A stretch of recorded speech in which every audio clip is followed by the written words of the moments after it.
ఒక చిన్న పట్టణంలో ప్రతి ఆదివారం ఒక స్పెషల్ రోజు. అందరూ తమ తమ పనుల్లో ఎంత బిజీగా ఉన్నా కూడా ఆ రోజు మాత్రం అందరూ ఒకే టేబుల్ దగ్గర కూర్చునేవారు. అమ్మ వంటగదిలో పప్పుచారు శబ్దం, కరివేపాకు వాసన, వంటింట్లో చిటపట శబ్దం.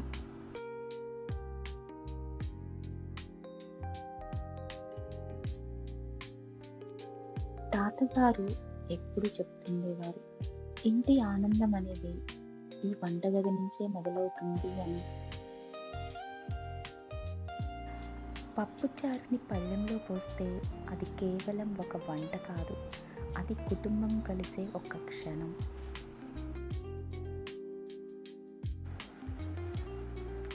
మనం ఎంత పెద్దవాళ్ళమైనా కూడా ఆ రుచి మనల్ని చిన్నప్పటి జ్ఞాపకాలకి తీసుకెళ్తుంది. అందుకే తెలుగింటి పప్పుచారు అంటే ఒక రుచి మాత్రమే కాదు, అది ఒక బంధం.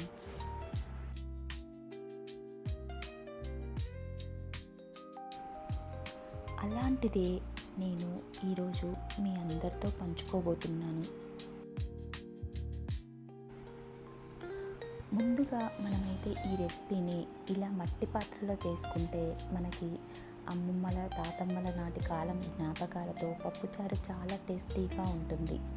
ముందుగా మనం మట్టి పాత్రను పెట్టుకొని అందులో కొంచెం ఆయిల్ వేసేసుకొని మనం పప్పుచారులో కావలసిన కూరగాయలన్నీ వేసేసుకొని మునక్కాయ, సొరకాయ, టమాటా, బెండకాయ ఇలాంటివన్నీ వేసేసుకొని ఉల్లిపాయ, పచ్చిమిర్చి కూడా వేసుకొని కారం, కొంచెం అల్లం వెల్లుల్లి పేస్ట్, కొంచెం ఉప్పు వేసేసి కొంచెం మగ్గనివ్వాలి పచ్చి వాసన పోయే వరకు.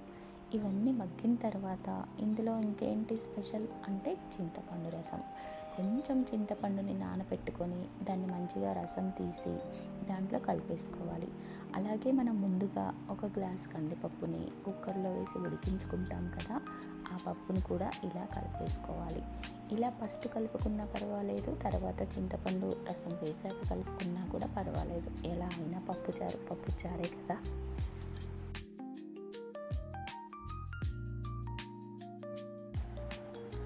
చిన్నప్పటి నుంచి మనకి పప్పుచారుతో ఉన్న అనుబంధం అంతా ఇంత కాదు అని చెప్పాలి కదా. నిజంగా మన తెలుగు రాష్ట్రాల్లో పప్పుచారుని కనీసం వారానికి 2 సార్లైనా తప్పకుండా చేసుకొని తింటారు. అంతటి అనుబంధమైన పప్పుచారు.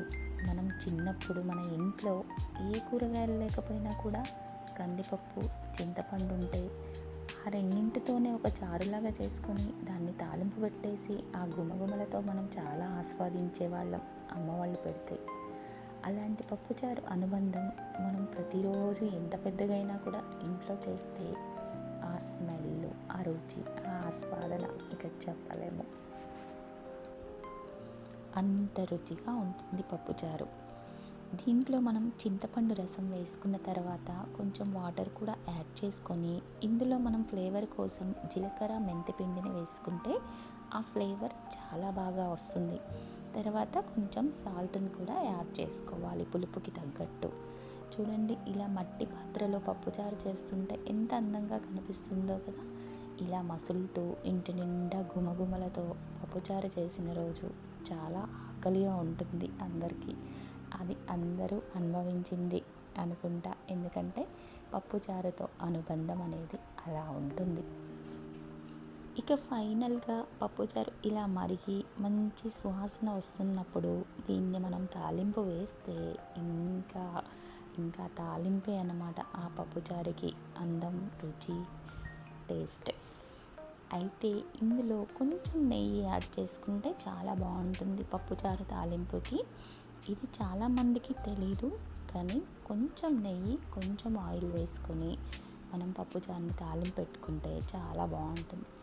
చూసారుగా పప్పుచారుకి కాంబినేషన్ ఏంటో, చల్లమిరపకాయలు లేకుండా మన తెలుగిండ్లల్లో పప్పుచారు ఉండదు, పప్పు ఉండదు. కంపల్సరీ మనం ఎప్పుడైనా కూడా చల్లమిరపకాయలను వేయించుకుంటాము. అలాగే మనం పోపు పెట్టుకోవడానికి ఎండుమిర్చి, మినపప్పు, జీలకర్ర, ఆవాలు, పచ్చిశనగపప్పును వేసేసి ఇందులో ఇంకా ఫ్లేవర్ కోసం వెల్లుల్లిని చితక్కొట్టి వేయాలి. ఇది చాలా ఫ్లేవర్ని ఇస్తుంది మనకి తాలింపుకి, చారుకి. ఇంకా ఇది మగ్గిపోయిన తర్వాత ఇంకేంటి టేస్ట్, కరివేపాకు లేకుండా పప్పుచారు ఉంటుందా? ఉండదు కదా. కంపల్సరీ కరివేపాకు వేసుకుంటేనే టేస్ట్ వస్తుంది. ఇంకా ఏంటి, లాస్ట్లో ఇంగువ కూడా వేసుకుంటే ఇక గుమగుమల్ని మనం చెప్పలేము. ఇల్లంతా స్మెల్ వచ్చేస్తుంది, తొందరగా ఆకలేసేస్తుంది. ఇలా పెట్టుకున్న తర్వాత తాలింపుని ఈ జార్లో వేసేయటమే. చూసారుగా ఎంత కలర్ఫుల్గా ఉందో.